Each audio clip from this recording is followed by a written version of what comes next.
You're listening to the Uptime Wind Energy Podcast, brought to you by BuildTurbines.com. Learn, train, and be a part of the clean energy revolution. Visit BuildTurbines.com today. Now here's your hosts, Alan Hall, Joel Saxum, Phil Totaro, and Rosemary Barnes.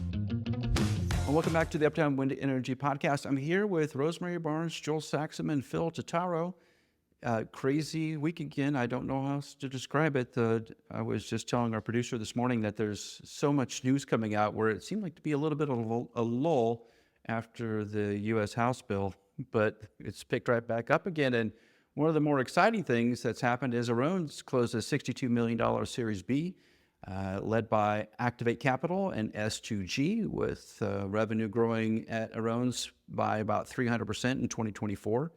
And they are getting a lot of requests from operators in the United States and elsewhere to fix their wind turbine blades. They have been working pretty closely with GE Vernova and NextEra over the last, Joel, say 2 years, maybe a little bit longer, on a number of problems? Yeah, a couple of years. They've been doing bespoke solutions for both of them. They've also been doing their, standard things that they're rolling out to the rest of the market. But I think this is a good thing. In one article that I was reading, there is like tier one operators starting to adopt it, right? So everybody was kind of approaching that robotic thing like, yeah, it looks like it's the future. And, but a little trepid, right? Dipping a toe in or dipping a finger into the water, trying it out. But now it seems like, hey, we got an LEP campaign, call Aerones. We've got this robotics problem we want to solve, call Aerones. So they're starting to get more and more adoption, and it shows, right? 300% revenue growth in 2024. So that's huge, right? To hit that kind of number. So now it's up to scaling up. The only thing that can cap that number is the amount of robots that they can put out of the factory over there in Riga. Right, and we visited their facility in the United States about a year ago. It's just outside of Dallas, near Lake Dallas, of all places. And it is a decent-sized facility, but at the time, when we walked around out back, you just noticed a whole bunch of parking lot spaces with trailers and capabilities for robots, and thought, wow, there's a lot of robot sitting in the parking lot. But then they had, when I asked, they said, they had a ton of crews already out in the field working. So they do have the ability to get to a number of turbine sites. I guess maybe still not enough from what I hear. The demand has gone through the roof. Well, it's a really interesting or really cool, I guess, opportunity for technicians. So that's one of the things that robotics does, is it addresses the technician shortage. You got a technician shortage? Great, let's use robots. Then we can start having that force multiplier, right? Because you could run robots on 2 turbines from one control van. You can do a lot of stuff there. But as a technician, what a great opportunity. If you know blades, if you know in the field, you don't even have to know that stuff. Now you can go work with robotics and AI and like the future of cool things. And I know that Aerones, part of their growth and their plans here, they got this $62 million. Of course, we don't know all the plans they're going to do with that. But I do know that they're making a push to hire locally, to get local talent, to get local back office, to expand their presence in the States, because it's a huge market here, right? So they've brought on some more horsepower locally from the States, whereas before they were having to bring a lot of technicians over from Europe. They've started to crack into that and use more local stuff to be able to do things faster and more efficiently, which is that's better for all their customers as well. Well, I think one key about this announcement is when opportunity presented itself, Aerones went after it. And that opportunity was with GE Vernova on some tip mast additions. And there was a lot of blades that needed some more weight in the tip, and the robot could do it faster.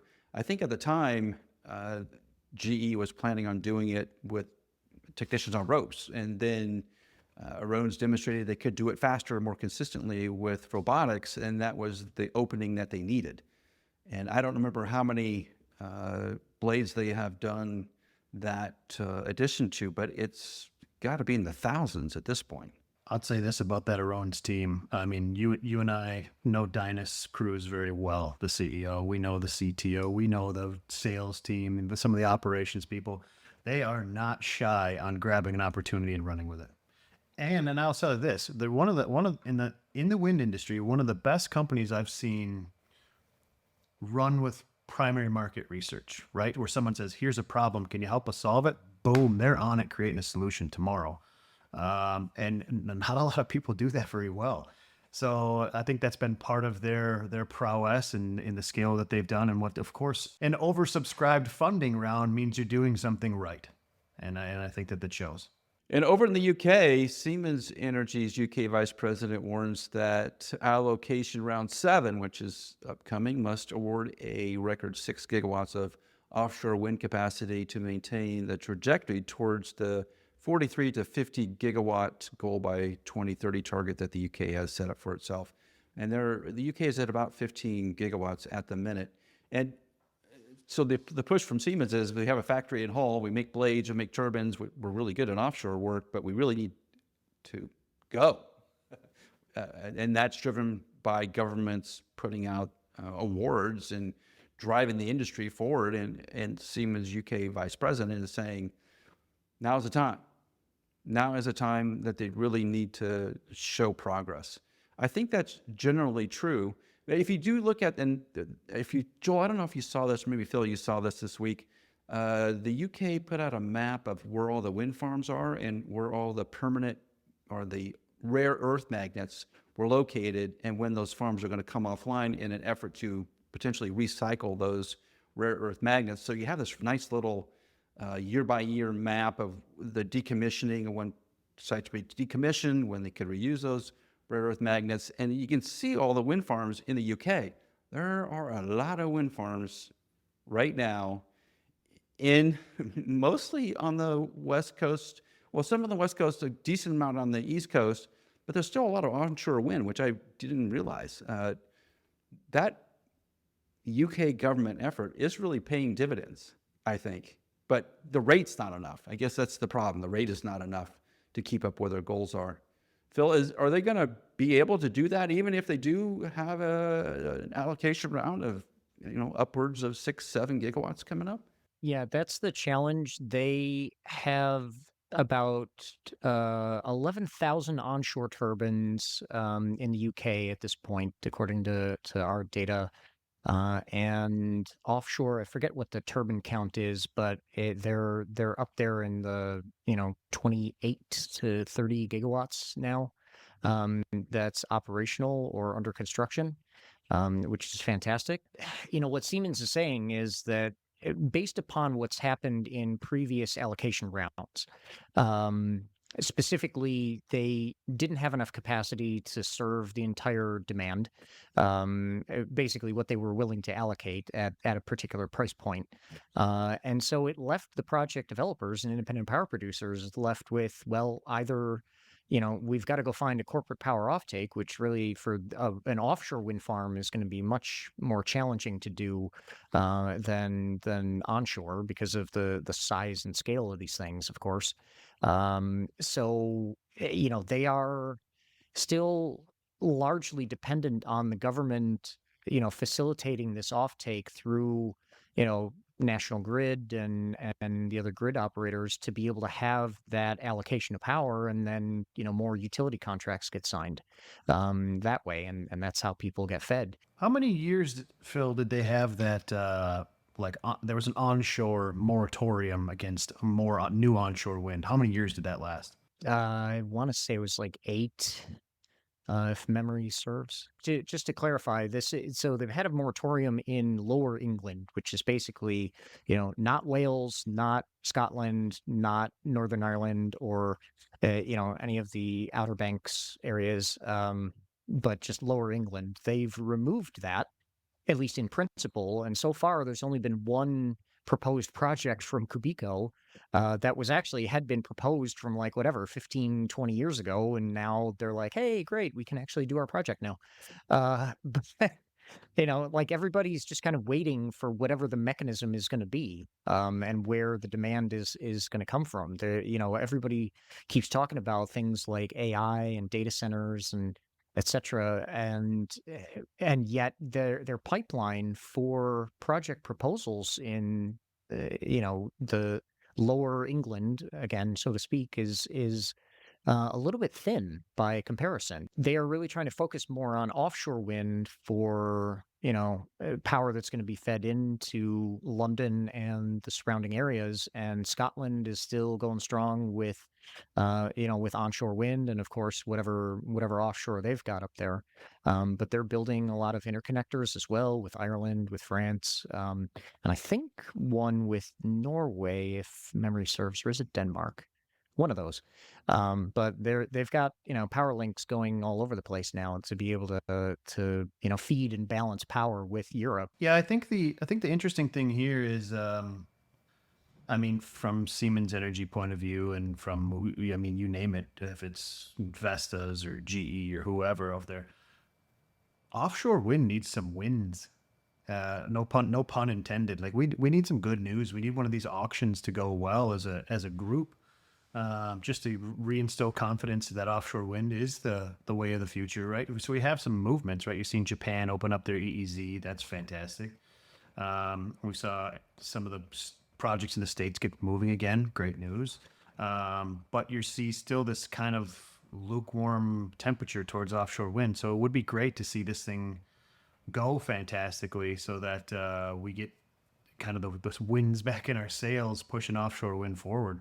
We're going to take a quick break here. When we come back, we're going to talk about Canada getting into offshore wind and what that means. As wind energy professionals, staying informed is crucial and, let's face it, difficult. That's why the Uptime Podcast recommends PES Wind Magazine. PES Wind offers a diverse range of in-depth articles and expert insights that dive into the most pressing issues facing our energy future. Whether you're an industry veteran or new to wind, PES Wind has the high-quality content you need. Don't miss out. Visit peswind.com today. Well, up in Canada, Bill 49, C49, establishes a joint federal-provincial management of offshore renewable energy development, with Newfoundland and Labrador targeting up to $1 trillion in renewable energy investment by 2040. $1 trillion is a big number, Joel. The regulatory framework addresses jurisdictional complexities that have historically complicated offshore development and is creating some streamlined permitting that mirrors successful offshore petroleum models. Now, this is really Canada taking advantage of what has happened off the east coast of the United States, in that if progress is going to slow off the Atlantic, then Massachusetts, New York, New Hampshire, Maine, all those east coast states can be fed and are currently fed by Hydro-Quebec and others to provide power. So if Canada does decide to build offshore wind up in Newfoundland, it's pretty easy to get the power to Canada and to the United States. That could be a huge win, and the cost of doing business in Canada is lower than it is in the United States at the moment. There's a fundamental trouble there. So Newfoundland, Labrador, amazing wind resources. Like, I've spent some time up there, right? Yeah, the other side of it is about 90, I think it's really high. It's like 98% of their power is renewable already. They have a lot of hydro. They have a ton of hydro resources and a lack of heavy industry or load, right? So it's not like, if you look at the population of Newfoundland, like most of it's in St. John's, Labrador City, Lab City's got some population, but the population of those two areas, and the island of Newfoundland and Labrador's mainland, is so small that there's not that much demand, right? I think their total, I can't even say what their total numbers are, but I know they're low, right? And there's not a lot of heavy industry there. There's not a lot of things there that are going to take advantage of this wind resource they have. So you're either going to be looking at green hydrogen of some sort, or you're going to be exporting. So whether you're exporting back to the mainland or you're HVDC exporting down to the States. And that's the route I would go, simply because even when you start passing back to the mainland, so you're going to New Brunswick and that, like, there's no load there either. Like, there's no load until you hit Halifax, right? So there's just a lack of, they have the abundance of wind resource and a lack of offtake. So put it in a cable and ship it down to the States where we need it anyways, and triage it that way. That's the way I would look at it. I'm super happy up for them. But Quebec's already connected to the US, right? Yeah.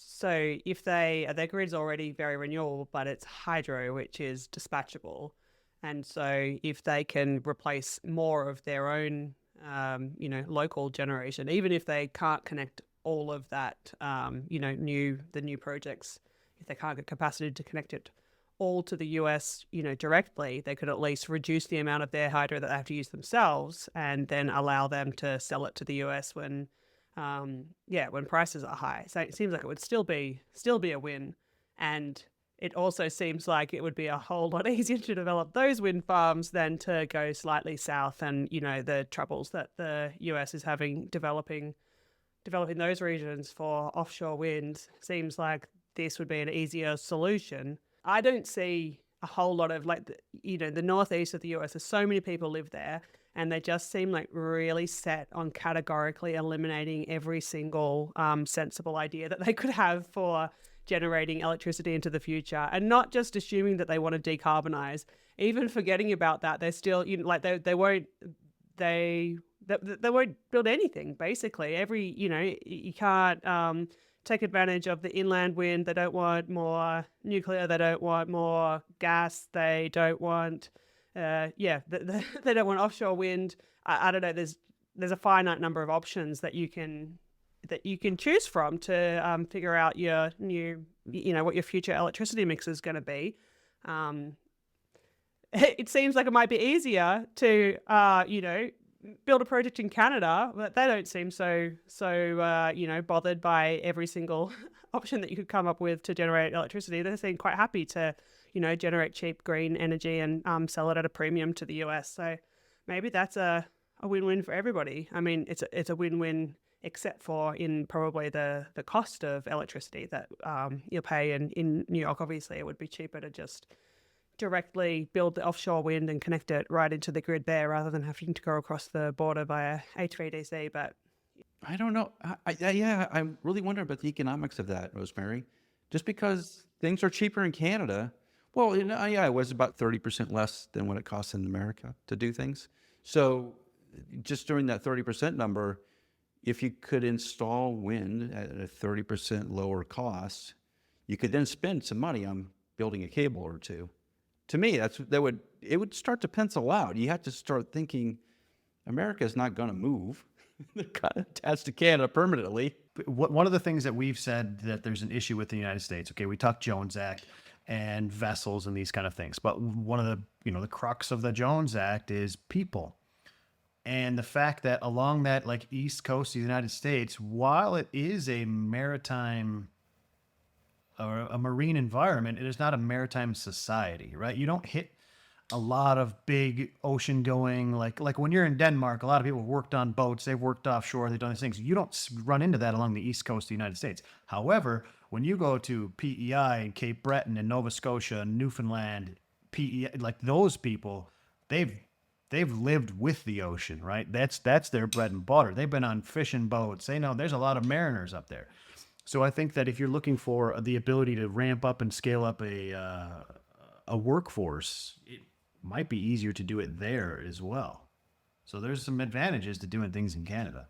Do you think that they'll find operators willing to take that risk, or who have put down deposits on turbines that they can't put into the United States that'll just say, hey, we can move up to Canada and do it there? I think there's a couple of troubling things there.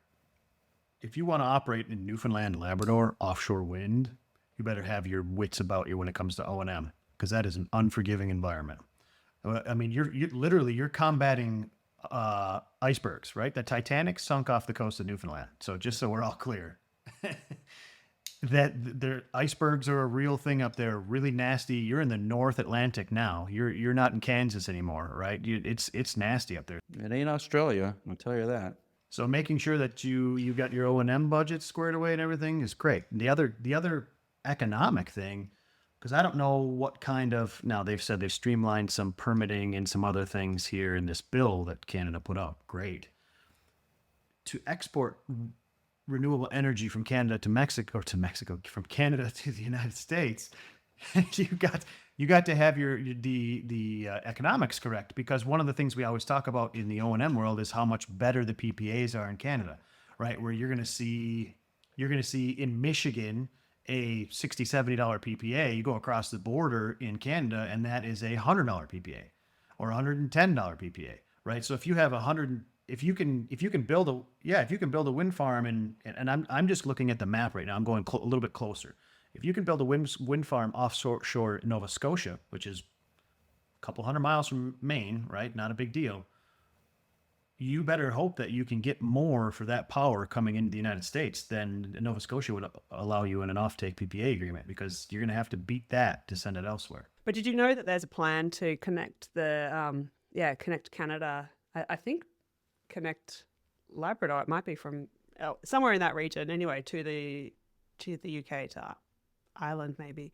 I mean, that makes sense. Yeah, I mean, it's long. I think it's 4,000 or 5,000 kilometers cable, something like that.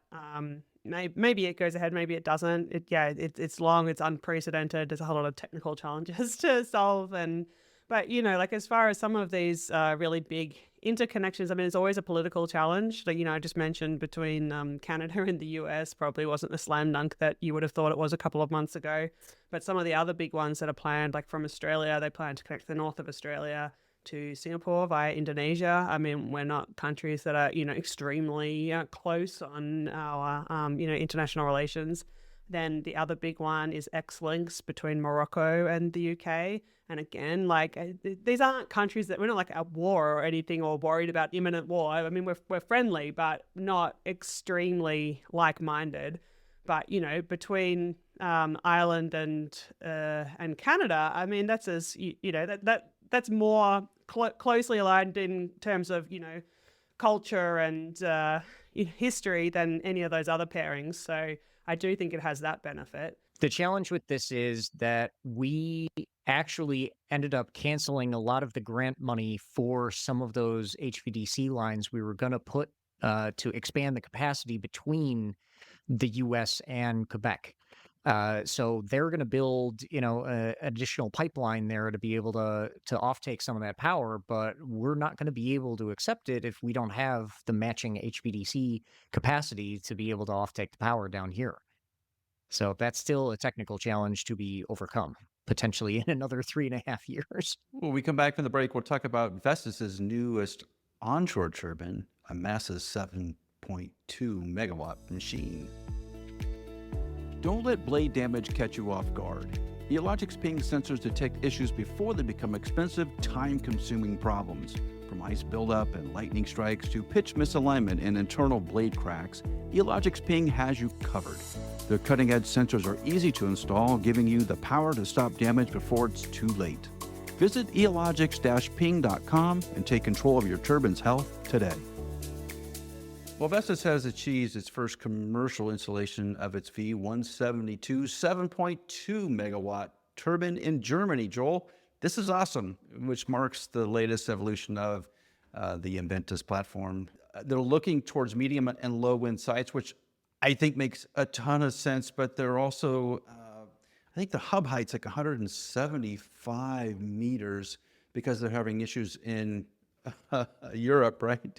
Right, it's 175 meters, but the rotor, Joel, is 172, right? So the rotor diameter and the hub height, they're approaching one another.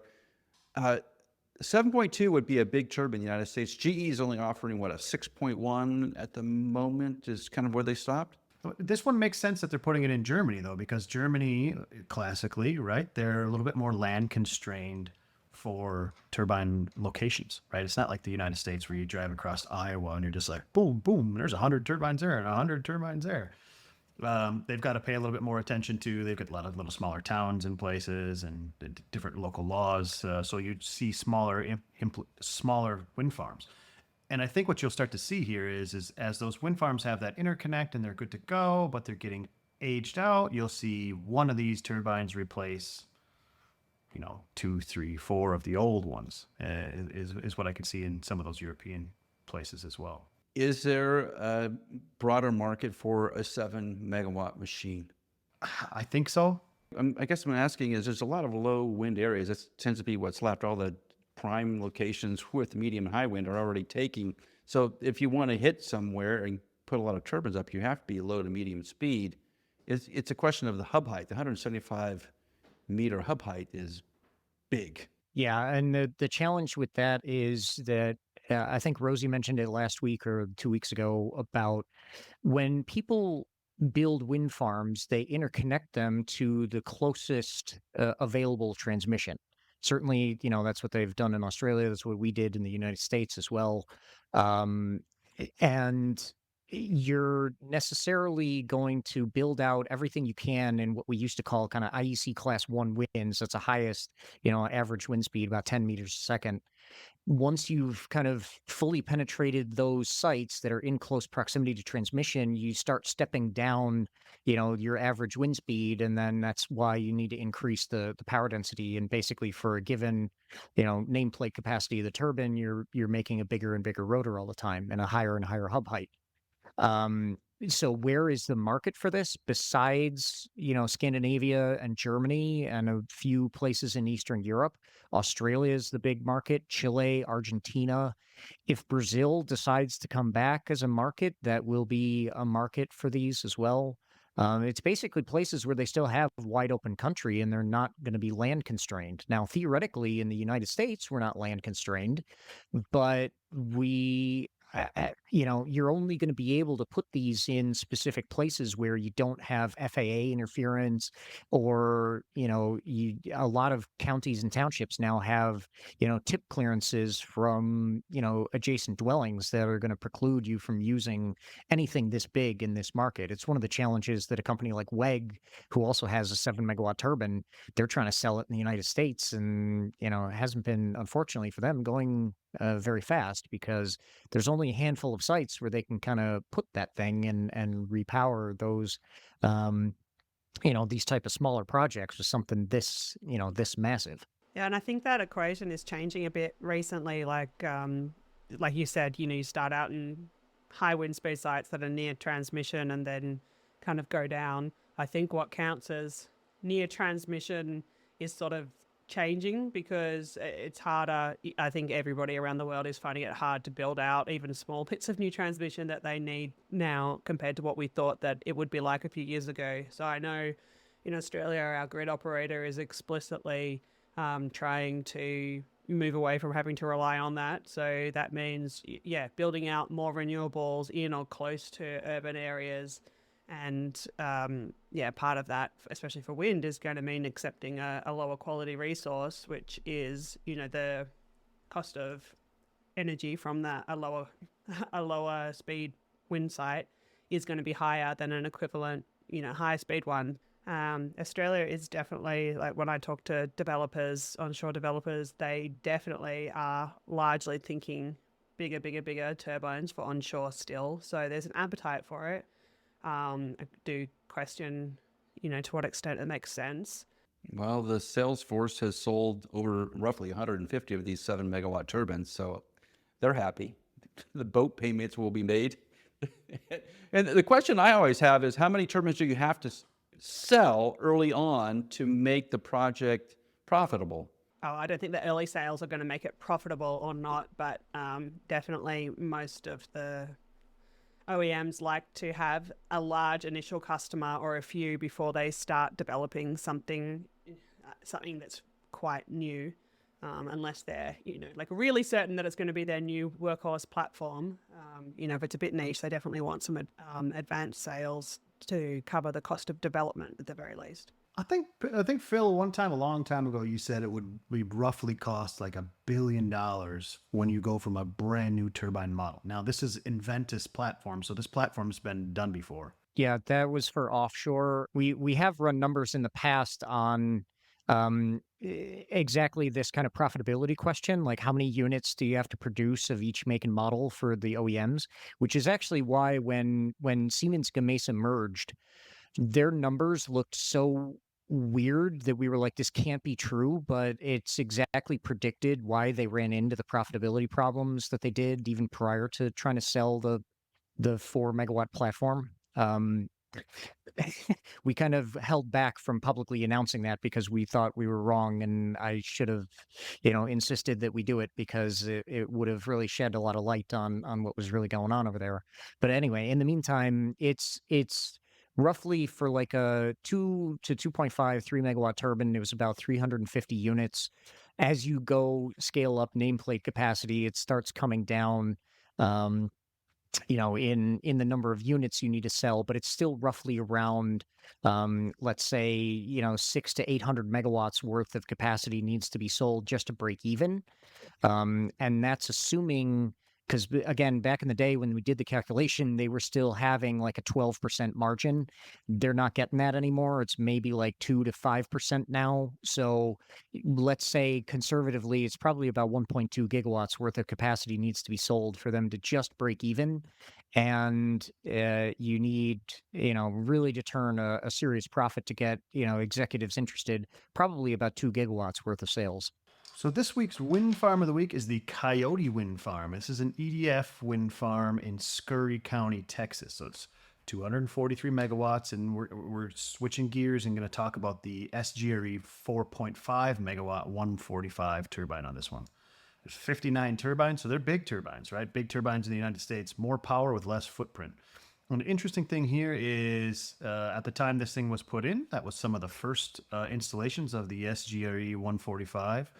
In the States, and Masdar owns 50% of this thing with EDF. So you have 50% EDF, 50% Masdar. EDF runs a wind farm, of course, for them. But Masdar money coming from overseas, coming from the Middle East. And that was one of their first forays into the United States as well.